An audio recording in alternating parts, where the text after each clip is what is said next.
Welcome to the second online lecture of English Core for IA second year students. This video is an intellectual property of St. Xavier's College Intermediate Section Ranchi, and use of the video without proper authorization is strictly restricted.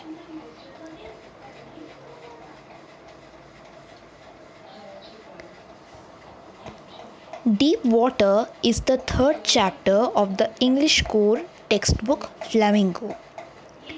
Deep Water is taken from the book Of Men and Mountains, written by William Douglas.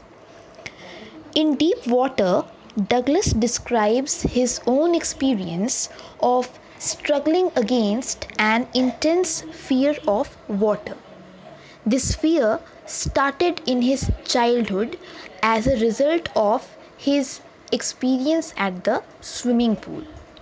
But later on, he understood that overcoming this fear is going to be extremely important for living a fulfilling life. इस chapter के बारे में एक बात बहुत साफ समझ में आती है कि लेखक का उद्देश्य हमें ये बताना है कि ज़िंदगी में अगर कोई चीज़ हमें रोक सकती है तो वो है डर। अगर डर को हमने हरा दिया तो हम ज़िंदगी में जो चाहे वो अचीव कर सकते हैं। इस चैप्टर में एक ख़ास किस्म के डर की बात की गई है जो है पानी के प्रति डर। ऐसे डर को अक्सर लोग नाम देते हैं एक्वाफोबिया, मतलब पानी से बिना कारण बहुत ज़्यादा डरना। तो इस डर की शुरुआत विलियम डगलस के जीवन में उस समय हुई थी जब उसने करीब 10 या 11 साल की उम्र में एक ऐसा एक्सपीरियंस झेला। उसके लिए एक मिस एडवेंचर था। मिस एडवेंचर मतलब एक ऐसा शॉकिंग एक्सपीरियंस जो बिल्कुल ही अनप्लेजेंट है, एक अनचाहा अनदेखा एक्सपीरियंस जो इंसान कभी शायद एक्सपेक्ट भी नहीं किया होगा।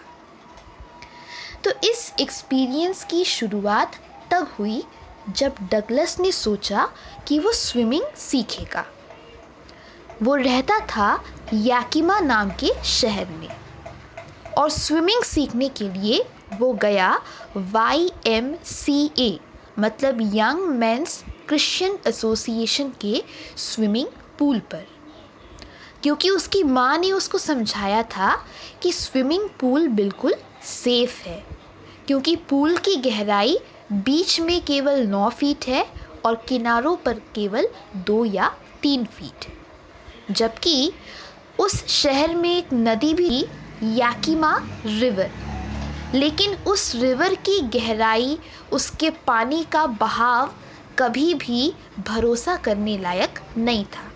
तो उस रिवर को उसकी माँ मानती थी ट्रेचरस, जिस पर हम भरोसा ना कर सके। तो डगलस जब पूल पर गया था उसको लगा था कि ये पूल बिल्कुल सेफ़ है, लेकिन वहाँ पर उसका मिस एडवेंचर ये हुआ कि वो एक दिन ऑलमोस्ट उस पूल में डूब ही गया था।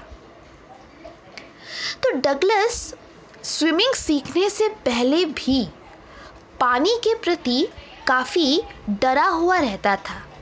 उसको करीब 3 या 4 साल की उम्र से ही पानी के प्रति काफ़ी स्ट्रॉन्ग डिसलाइक होता था। कारण ये था कि 3 या 4 साल की उम्र में अपने पिता के साथ वो गया था कैलिफोर्निया के समुंदर के किनारे। वहाँ पर एक बहुत बड़ी लहर आकर के डगलस पर गिर गई थी। तो कुछ पलों के लिए डगलस पानी में बिल्कुल भीग गया था। वो पानी से बिल्कुल उबर नहीं पाया था और उन कुछ पलों के कारण ही पानी के प्रति उसके मन में एक तरह का डर, एक तरह की हिचकिचाहट बैठ गई।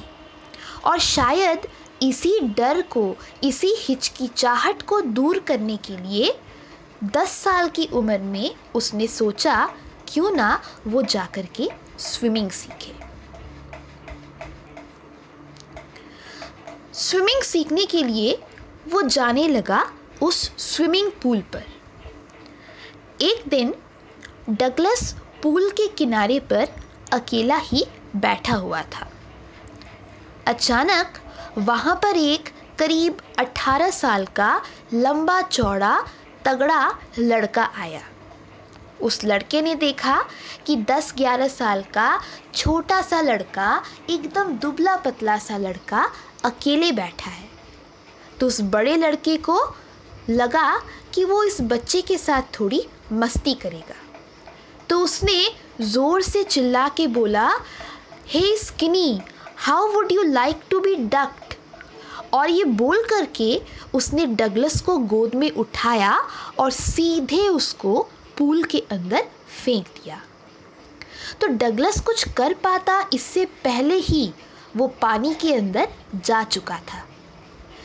डगलस थोड़ा सा डरा, लेकिन डर ने अभी तक उसके दिमाग पर काबू नहीं किया था। तो डगलस ने बड़ी मासूमियत से एक प्लान बनाया। उसने इनोसेंटली सोच लिया कि कोई बात नहीं, मैं नीचे जा रहा हूँ, लेकिन जैसे ही मेरे पैर पूल के नीचे वाले हिस्से को टच करेंगे, मैं पूरी ताकत लगा करके ऊपर जंप करूँगा और जंप करके मैं सीधे पूल की सतह तक आ जाऊँगा और फिर मैं किसी तरह हाथ पैर मार करके पूल से बाहर भी आ जाऊँगा। The plan did not work out. ये प्लान उतना आसान नहीं था जितना उसने सोचा था। डगलस पूल के नीचे तक गया, जंप तो किया, लेकिन वो बहुत धीरे धीरे करके ऊपर की तरफ आने लगा। वो मुश्किल से ऊपर आया था कि वो फिर से नीचे डूबना शुरू कर दिया। पानी के अंदर ना तो वो चिल्ला सकता था, ना वो बोल सकता था। वो अपने हाथ पांव यहाँ वहाँ मार रहा था, लेकिन पानी में पकड़ने लायक सहारा कुछ भी नहीं था। वो कोशिश कर रहा था कि वो किसी तरह अपने आप को ऊपर पुश करे, लेकिन उसको लग रहा था मानो ये कोई बुरा सपना है। जिस तरह सपने में हम दौड़ने की कोशिश करते हैं लेकिन दौड़ नहीं पाते, बिल्कुल वैसे वो चाह रहा था पानी से बाहर निकले, लेकिन उसकी कोशिश सारी यूजलेस थी। वो डरा हुआ था और उसका डर धीरे धीरे और बढ़ रहा था, लेकिन उसने अपना प्लान नहीं भूला। वो जैसे ही पूल के नीचे तक गया, वो फिर से पूरी ताकत लगा करके ऊपर जंप किया। ऊपर तो वो किसी तरह पहुंचा, लेकिन तीसरी बार फिर वो इमीडिएटली नीचे डूबना शुरू कर दिया। इतनी देर में उसके दिमाग में धीरे धीरे ऑक्सीजन की कमी होने लगी थी। इस वजह से उसका शरीर, उसका दिमाग अब थकने लगा था। उसको ऐसा लगा कि उसको नींद आ रही है और धीरे धीरे करके वो बेहोश हो गया। लेकिन किस्मत अच्छी थी कि लोगों ने उसको डूबने से बचाया और होश आने पर उसने देखा कि वो पूल के बाहर लेटा हुआ है। लोगों ने उसको पूल से बाहर निकाल लिया है। तो वो किसी तरह वापस अपने घर आया, लेकिन ये जो मिस एडवेंचर था, इसने उसके दिल, दिमाग और शरीर हर जगह एक बहुत गहरी छाप छोड़ी। कुछ दिन तक ना तो वो खा पाया, ना वो ठीक से सो पाया, ना वो थोड़ा सा भी फिजिकल या मेंटल लेबर कर पाया। कुछ दिन बाद ये सब तो ठीक हुआ, लेकिन पानी के प्रति जो डर था वो गहराई से उसके दिमाग में बैठ गया और अब ये डर हमेशा उसका पीछा करता था। इस डर के मारे वो किसी भी पानी वाली जगह पर जा ही नहीं पाता था।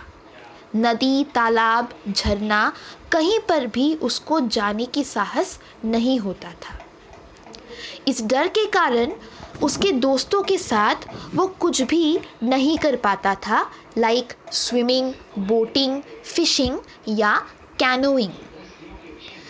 कई साल तक वो बहुत कोशिश किया कि वो अपने डर से पीछा छुड़ा सके। उसने हर तरकीब लगाई, हर तरीका आजमाया ताकि वो डर से बाहर आ सके। अल्टीमेटली उसको ये लगा कि डर को ख़त्म करने का एक ही तरीका है, वापस से उस डर को आमने सामने फेस करना। तो उसने सोचा कि वो दोबारा से स्विमिंग सीखने का कोशिश करेगा।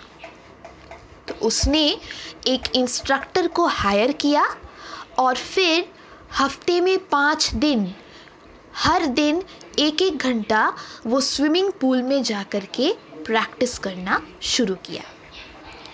उसके टीचर को पता था कि डगलस कोई नॉर्मल स्टूडेंट नहीं है जो आसानी से तैरना सीख पाएगा। तो उसका टीचर भी प्रॉपर प्लान बना करके उसको सिखाना शुरू किया। पहला स्टेप ये था कि 3 महीने तक डगलस केवल एक बेल्ट अपनी कमर में लगाता। उस बेल्ट को उसका टीचर एक रस्सी से पकड़ता और फिर डगलस सिर्फ इतना प्रैक्टिस करता कि वो पानी में बिना डरे मूव कर सके। 3 महीने के बाद अगला स्टेप उसने शुरू किया कि पानी में रहते वक्त सांस अंदर कब लेनी है और बाहर कब छोड़नी है।